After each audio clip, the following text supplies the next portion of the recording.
So Thomas shoots at Jansen's group to distract them before running through the door with his friends right before it closes. Aris destroys the lock and the others grab a few weapons before rushing to the front gate.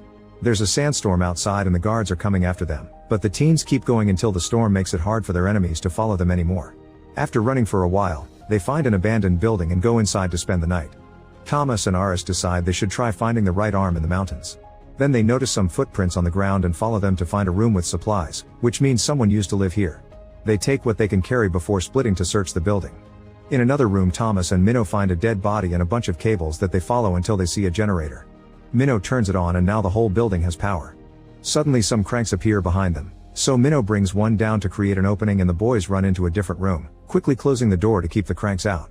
Then they push down some furniture to block the door, however this room is full of cranks too. The duo keeps running to reunite with the others and now everyone hurries to escape together. Aris uses a bat to bring down a crank that gets too close and Teresa hits another one with a hammer. A crank bursts through a window and tackles Newt to the ground, but his friends quickly kick the creature off to rescue him. They find a narrow corridor in the wall and run through it, but the door at the end is locked. While the group tries to open it, Winston uses his gun to hold the cranks in the corridor back, killing a few of them. After lots of kicking and pushing, the door is opened and the group can keep going. Unfortunately, Winston is grabbed by the cranks and his stomach is heavily scratched by their rotting hands.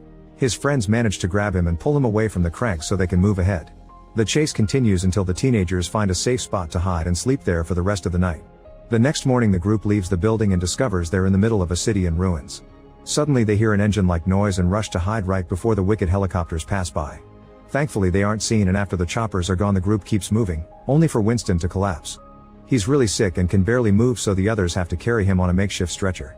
For the next few hours the teens continue to cross the desert and even deal with a sandstorm. When they stop to rest, Teresa shows Thomas a tattoo that has appeared on her neck and